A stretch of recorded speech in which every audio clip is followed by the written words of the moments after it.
They legalized all their drugs. Well, no, the male plant has the seeds and the female plant buds. I get my clones in the wintertime. I've got a little grow light downstairs.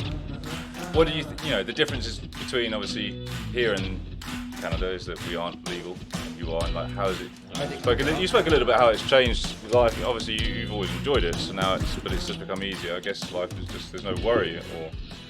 It was always easy to begin with because people always grew it. You know, people grow it. They have little they grow legalized it ups. because they thought...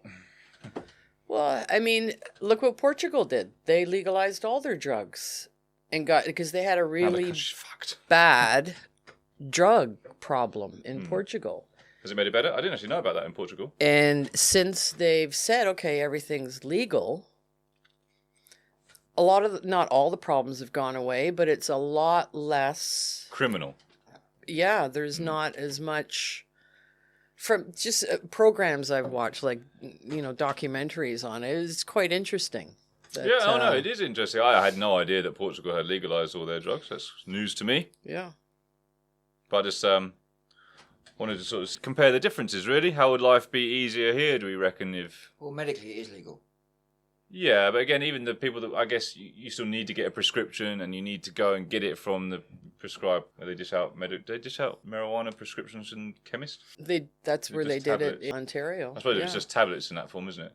It's not like we medically prescribe you a joint. No, it's weed. It's actual weed where medical. they'll roll a joint and... Smoke it. Yeah, they give it a lot to cancer patients. Because when Brent was first diagnosed, I told her, tell the doctor you want some pot. Get a prescription. Oh, for but you. she didn't. She never facilitated. I'm not doing that. Okay, whatever. She doesn't really smoke the weed either, does she? Not at all. Not at all. And has that ever been a barrier in your relationship? Or No, not at all. I suppose because you are fine as a person. Yeah. But there are people that smoke weed that might not necessarily get along with non-smokers, aren't there? I suppose. No, she's not. No, because she'd sit and drink her wine. I mean, I'd have a few puffs. Well, I mean, there are some people out there who might not look so competent once they've had a few joints. I don't go crazy with it. I get a little buzz on, and I'm good with that. Sensible. Yeah. Just goes to show everything's all right in moderation. Absolutely. Unless we've got any more crazy stories. I'm sure I got him. Yeah, well. I still want to try and look into the cross-pollinating of fruits and weed. See if we can make some special berries. Is there a difference between infusing... I don't know how you do it. I don't know how you do it. There must be a difference between infusing a berry and like actually cross-germinating the seed to grow a THC that's a whole berry. That's a whole new... Can you just rub the plants together and get like little plant sex going on? And I don't know. I don't know how plants... Don't know how they make. Because, I mean, years ago, people would just throw seeds in the ground, but now it's You think you chuck some blueberry seeds and some weed seeds in the ground and hopefully you get a nice... Yeah. I think with weed is you have male and female seeds. Yeah, you were talking about it the other day, weren't you?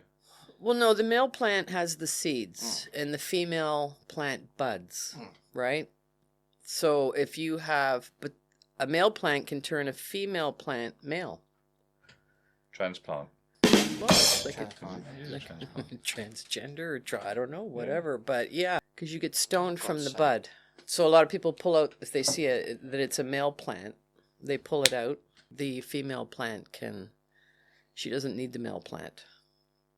And you want her to bud, because that's just trying to empower women all over the world now. Well, no, that's don't need the male plant. So we did have this conversation a little bit the other day, but I was trying to say you can get the female plant can create another female plant. Is it from the seeds or from a cutting? From a cutting. From a cutting. So you call that a clone when you take a cutting off. A clone. Yeah. But you can't get any seeds to grow a new plant from a female. Yeah, you can. Oh, you can. I mean, that still happens. The roll of the dice with that is, are you going to get a male plant or a female plant out of it? Whereas if, somebody gets a good...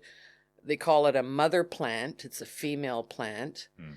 And they keep taking little cuttings from it. And then you're getting a female plant from that clone because it came from a female. Okay, so you're guaranteed from a cutting to get a female plant. Yes. But people don't have any use for male plants. Other than if they didn't have any plants, they needed some seeds to start. Yeah. If they only had a male plant in there, they could perhaps hope to get a few female plants. I'm sure there's more to it. I just don't know. But there is it's good more to it. Because what you know is the sort of practical use that everyone who's now growing it at home will know. Yeah. So that's what you need to know. If you see it start to seed, then just you get it out of the ground. You don't need to be the scientist now to operate it, do you? That's the thing.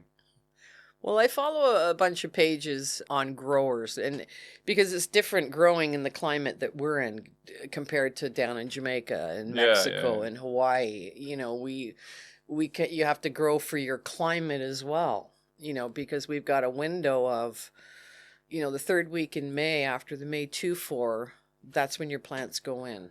Okay.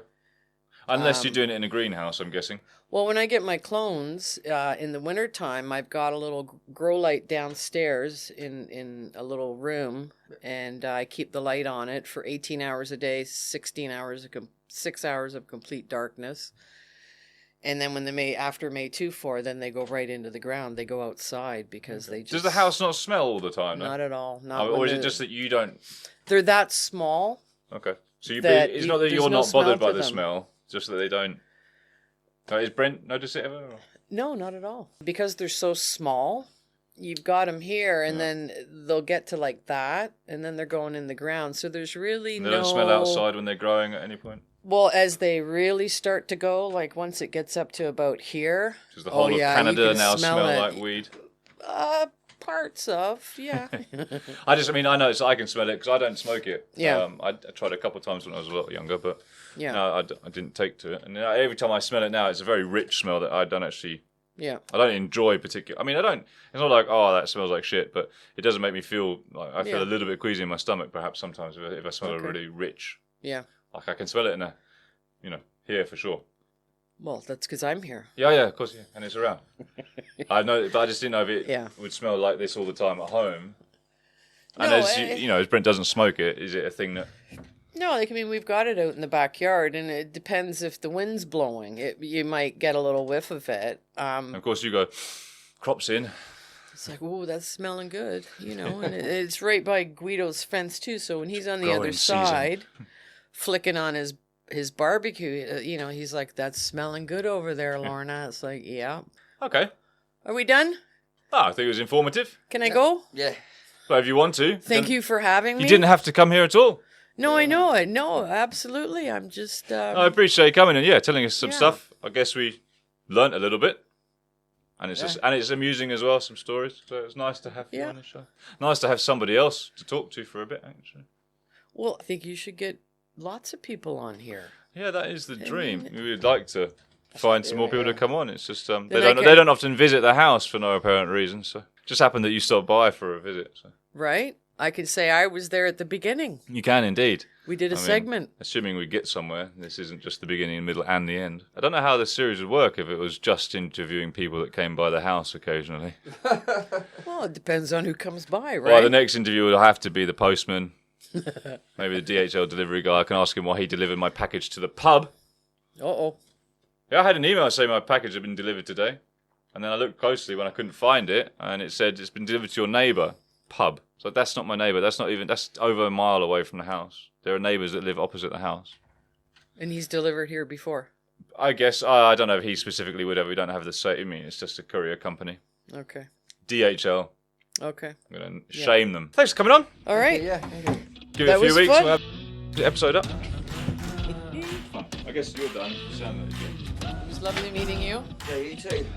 So where do you guys, where do you put your stuff out to? YouTube. Oh, it's on YouTube. Okay. No, thank you. Thank you.